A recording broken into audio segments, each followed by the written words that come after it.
A matemática é a linguagem de Deus. Parece que a matemática ela está por trás de tudo, das órbitas planetárias à física quântica. Mas será que essa frase faz realmente sentido? Ou será que, após uma análise mais aprofundada, nós conseguimos perceber que isso é, de certa forma, um mau entendimento do que seria a matemática de fato? Será que realmente existe essa linguagem matemática universal que expressa a mente divina? Ou será que não? Bom, quando proferimos essa frase, muitas das vezes pensamos na matemática como algo único e imutável, mas não é bem assim. Existem diferentes geometrias, a euclidiana, que por exemplo aprendemos na escola, mas também a não euclidiana, que descreve o espaço curvo usado na relatividade. Existe a aritmética clássica, a modular, a matemática paraconsistente, a intuicionista. Moral da história: não existe apenas uma matemática, mas sim várias teorias que funcionam em contextos específicos.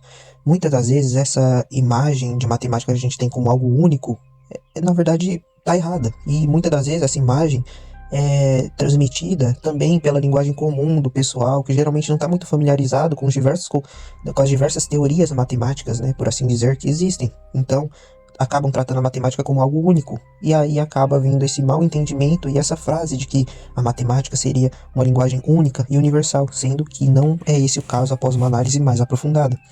E também existe a questão de que essas teorias matemáticas, essas variadas teorias matemáticas, elas não se adequam entre si ali. Esses modelos são diferentes para explicar diferentes coisas presentes no cosmos.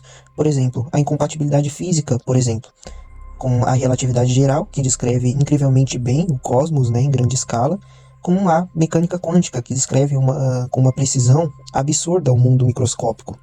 E ambas são baseadas em estruturas matemáticas sofisticadas, mas não se conciliam entre si. Não temos ainda uma teoria quântica da gravidade, por exemplo. Isso também acaba demonstrando que a matemática é como uma caixa de ferramentas. Diferentes ferramentas servem para diferentes problemas, mas não existe uma teoria que dê conta de tudo. Uma teoria que explique tudo, que aponte para uma linguagem universal, por assim dizer. Existem várias ferramentas que se adequam a estilos de problemas diferentes, a diferentes problemas, a diferentes questões presentes no nosso mundo, cuja a gente utiliza essas ferramentas de forma a encaixar ali aquele quebra-cabeça. E se a matemática fosse realmente a linguagem de um Deus, esperaríamos que ela fosse única, universal e absoluta.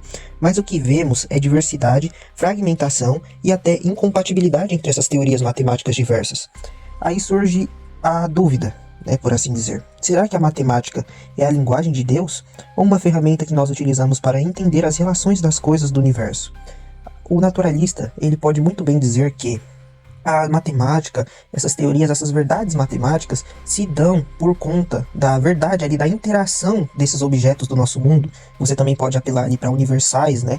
Que essas verdades matemáticas sobrevêm da interação desses universais, e são verdades necessárias porque esses universais, essas coisas, né, têm essas características que em interação com outras causam certas verdades ali, que no caso seriam as verdades matemáticas, nesse caso aqui que a gente está explicando, né, a gente está falando.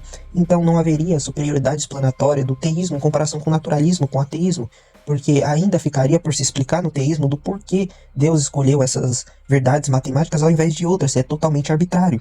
Então, o teísmo, o teísta ali, o cristão, ele basicamente pode dizer que advém da natureza de Deus, ou Deus escolheu porque sim, e o naturalista simplesmente pode dizer também que é necessário, assim como, por exemplo, seria uma contingência bruta da decisão de Deus, né? Deus decidiu ali baseado em nada e decidiu porque sim. O naturalista poderia simplesmente dizer que são verdades necessárias, não tendo nenhum poder explanatório a mais do teísmo sobre o naturalismo. Então, é isso que eu gostaria de estar abordando aqui nesse vídeo hoje. Espero que vocês tenham gostado e até a próxima.